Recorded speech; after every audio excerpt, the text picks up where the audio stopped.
दुनिया अभी आबनाए हुर्मुज़ से को ही खुलवा नहीं पाई थी कि एक और बहुत बड़ा बहरी रास्ता बंद होने जा रहा है और उसका नाम है बाबुल मंदब। और ये है यमन, इंडोनेशिया, सिंगापुर और जिबूती के करीब। और उसके सामने से ये जो समंदर गुज़रता है उसका ये बहुत बड़ा बहरी रास्ता है। और यमन के हौसी जो हैं वो एक बहुत ही मौसर और मरबूत हिकमत अमली पे काम कर रहे हैं ताकि वहाँ पर भी जो जहाज़ गुज़रे, तिजारती सामान वहाँ से गुज़रे, उस पर टोल वसूल किया जाए, ट्रांज़िट फ़ी वसूल की जाए। और उसकी तफसीलात क्या हैं ये आज हम डिस्कस करेंगे। मेरा नाम अज़हर अली ख़ान है और आप देख रहे हैं आज की बात। और यमन की जो हौसी हैं वो एक हिकमत अमली पे काम कर रहे हैं। और किस हिकमत अमली पे काम कर रहे हैं? वो लेना चाह रहे हैं ट्रांज़िट फ़ी बाबुल मंदब पे। और जिस तरह आबनाए हुर्मुज़ पर ईरान ने अपना कंट्रोल मजबूत किया, अपनी गिरफ्त को मजबूत किया और उसके बाद टोल लेना शुरू किया और उसके बाद उन्होंने सारा जो पैसा था वो कौमी ख़जाने में जमा कराया, यमन के हौसी बिल्कुल उसी मॉडल पे लेकिन थोड़ी सी तब्दीली के साथ बाबुल मंदब को भी बंद करना चाह रहे हैं। और बंद करने से मुराद उनकी ये है कि वो एक टोल बनाना चाह रहे हैं वहाँ पे, ताकि वहाँ से जो भी गुज़रे उस नाके से, उस चुंगी से, वो वहाँ पे पेमेंट करे यमन के हौसियों को और उसके बाद बाहिफाजत वहाँ से गुज़र जाए। अब ये जो रास्ता है इसको अगर आप आबनाए हुर्मुज़ से देखना शुरू करेंगे तो ये आबनाए हुर्मुज़ से तकरीबन 3,500 किलोमीटर दूर है। इसका मैप बनाने लगेंगे आप कागज़ पे तो आप आबनाए हुर्मुज़ से एक यू शेप बनाना शुरू करेंगे और ये आप खलीज ओमान की तरफ आएंगे, बहिरा अरब की तरफ आएंगे, खलीज अदन की तरफ आएंगे। और उसके बाद जब आप बहिरा अहमर की तरफ जाएंगे तो ये दरमियान में एक रास्ता है। और अपने सबसे ज़्यादा जो तंग मकाम है वहाँ पर ये तकरीबन 29 किलोमीटर चौड़ा है। और वहाँ पर चाहते हैं यमन के हौसी कि वहाँ पर एक टोल बना दिया जाए और वहाँ से जो भी गुज़रे वो इसमें टोल फ़ी पे करे और उसके बाद वहाँ से गुज़र सके और यमन के हौसियों की इजाज़त से ही गुज़र सके। अब अगर ऐसा कुछ हो जाता है तो उसके लिए सबसे पहले तो ये है कि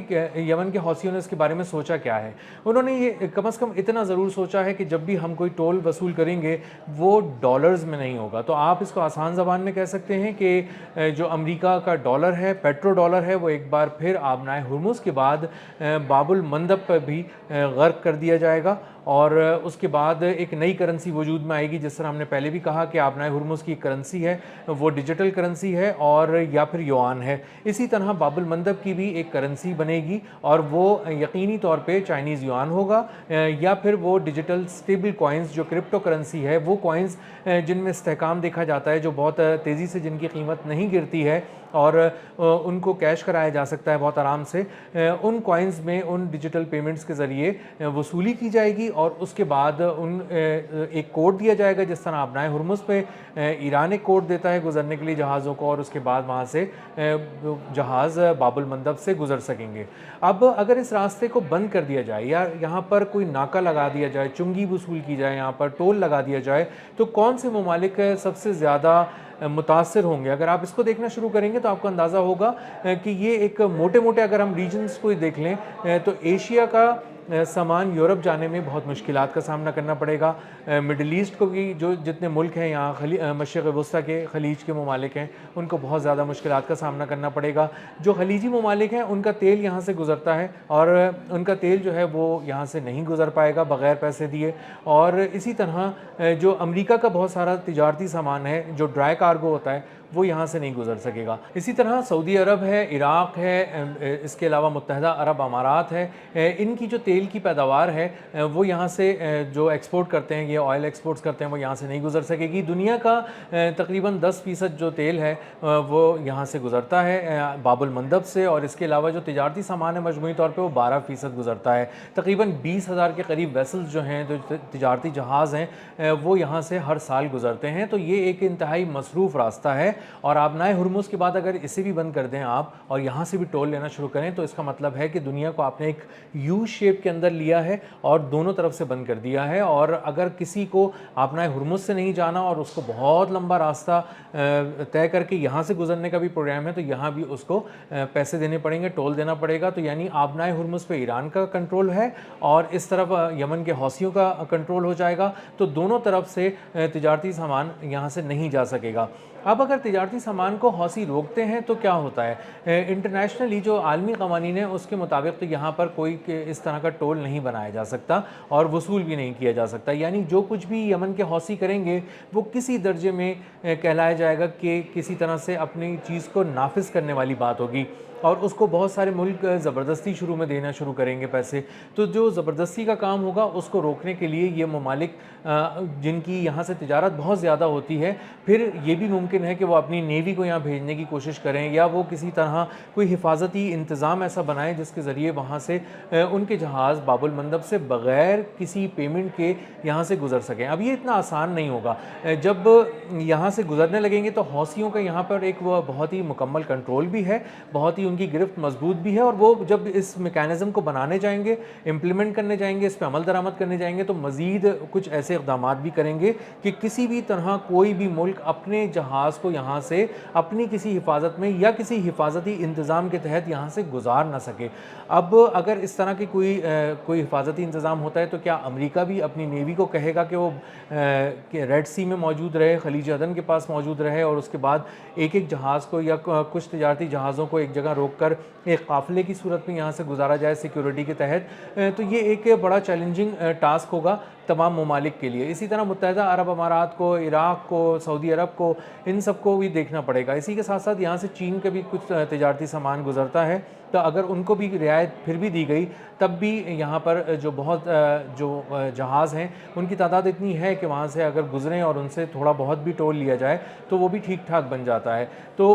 बाबुल मंदब का जो हौसी बता रहे हैं यमन के कि बाबुल मंदब को हम बंद करेंगे या बाबुल मंदब पे कोई नाका लगाएंगे, तो वो होगा तो अपना हुर्मुज़ की तर्ज पे जिस तरह ईरान ने वहाँ किया है, लेकिन ईरान का मॉडल वो फॉलो नहीं करने जा रहे। तो वो किस तरह का मॉडल फॉलो करेंगे ये आने वाले दिनों में कुछ वाज़ेह हो पाएगा कि किस तरह ये यमन के हौसी सोच रहे हैं। लेकिन वो अब कागज़ पे इसको लिख रहे हैं, अब इसके ड्राफ्ट तैयार हो रहे हैं और इसको बहुत सारी मीटिंग्स के अंदर इसको डिस्कस किया जा रहा है, जो हौसियों की लीडरशिप है, और उसके बहुत सारे जो पेमेंट मैकेनिज़्म हैं, जो वहाँ से गुज़रने के प्रोटोकॉल्स हैं, उन सब चीज़ों को भी तय किया जा रहा है। तो एक बहुत ही जामे हिकमत अमली पे काम कर रहे हैं। ये इस तरह से कोई बात ऐसी हवाई नहीं है कि वो ये सोच रहे हैं कि वो कर गुज़रें, वो बहुत बारीक बीनी से जायज़ा ले रहे हैं कि हमारी कानूनी हदूद क्या हैं, हम कहाँ से कहाँ तक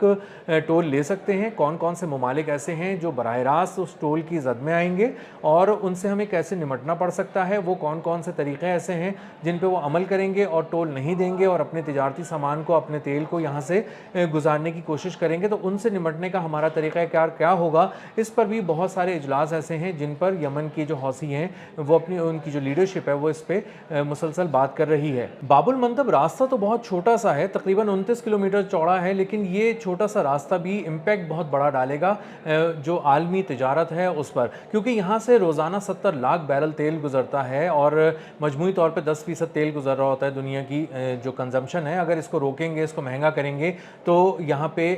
मज़ीद महंगाई का एक तूफ़ान आ सकता है। इसी के साथ साथ जब यहाँ से गुजरने पे कोई मुश्किल आने लगेगी, कोई सिक्योरिटी चैलेंजेस होंगे, तो जो शिपिंग के जो इंश्योरेंस है वो भी बहुत महंगी हो जाएगी। और हमने आबनाए हुर्मुज़ पर इसकी रिहर्सल देख चुके हैं, एक एपिसोड हम वहाँ पर देख चुके हैं। जो ईरान ने किया है वो ये किया है कि आबनाए हुर्मुज़ पे उसने अपनी गिरफ्त को मजबूत करने के लिए डिजिटल पेमेंट्स और युआन के अंदर पेमेंट्स लेनी शुरू की हैं, उसको अपने कौमी ख़जाने में भरना शुरू किया है और बाकायदा अपने मरकज़ी बैंक में जमा कराना शुरू किया है। और बाकायदा एक पूरा निज़ाम है जिसके तहत जब जहाज़ आते हैं तो वो अपनी तमाम तफसील देते हैं, अपने स्टाफ की तफसील देते हैं, कार्गो की तफसील देते हैं, जहाज़ की मिल्कियत की तफसील देते हैं, किस मुल्क के जहाज़ हैं वो तफसील देते हैं, और उसके बाद उन्हें एक टोकन इशू किया जाता है, एक कोड दिया जाता है। उस कोड को जब वो ईरानी पासदारान इनकलाब के साथ शेयर करते हैं तो ईरानी पासदारान इनकलाब उन्हें अपनी हिफाजत में ईरान के साहिलों के करीब से गुजार कर आबनाए हुर्मुज़ पार कराते हैं, क्योंकि आबनाए हुर्मुज़ जो एक 33 किलोमीटर चौड़ा जो जगह है वहाँ पर तो बहुत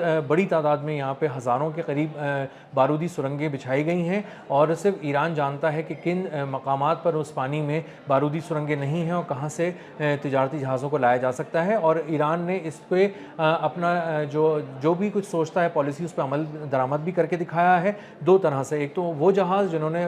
इजाज़त नहीं ली ईरान से, वो आबनाए हुर्मुज़ से नहीं गुजर सके, उन्हें निशाना बनाया गया, तबाह कर दिया गया ईरान की जानिब से। और جن جہازوں نے اجازت لی ان کو کامیابی سے گزارا گیا، ان سے ٹول وصول کیا گیا، اور جو 34 جہاز اب تک ایران کے تھے وہ امریکی بحریہ کے بالکل سامنے سے گزر کر ایران کی بندرگاہوں پہ لنگر انداز ہوئے، پہنچ گئے، بحفاظت پہنچے، اور ان کے وہاں پہنچنے پر خوشی منائی گئی۔ تو باب المندب آنے والے دنوں میں ایک بہت ہی ہاٹ ٹاپک ہونے والا ہے، کیونکہ جس طرح دنیا آج آبنائے ہرمز کو ڈسکس کر رہی ہے اور اس کی جو اس سے جڑی تکلیفیں سہ رہی ہے، پیٹرول پرائسز مہنگی ہونے کی صورت میں اور دیگر مہنگائی کی وجہ سے، دیگر آئٹمز کی مہنگائی کی وجہ سے، اسی طرح اگر باب المندب بھی مہنگا ہو جاتا ہے، بند ہو جاتا ہے، تو باب المندب سے جڑی جو ایک مہنگائی کی لہر ہے وہ ایشیا سے لے کے مڈل ایسٹ اور پھر آگے یورپ اور امریکہ تک محسوس کی جائے گی، اور تجارتی جو سامان ہے وہ بھی مہنگا ہو جائے گا، ایکسپورٹس بھی مہنگی ہو جائیں گی، بہت سارے مسائل آئیں گے، سیکیورٹی کنسرنز ہونے کی وجہ سے بہت سا سامان اور تجارت اس طرح نہیں ہو سکے گی جس طرح آج آزادانہ ہوتی ہے، بے فکری کے ساتھ ہوتی ہے۔ اور آنے والے دن بتائیں گے کہ باب المندب کے قریب ایک ریڈ سی میں بھی کیا کوئی میدان لگنے والا ہے، اور خلیج عدن کے پاس بھی کوئی ٹینشن ہونے والی ہے،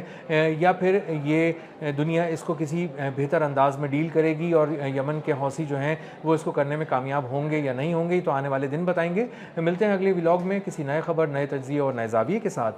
اللہ حافظ۔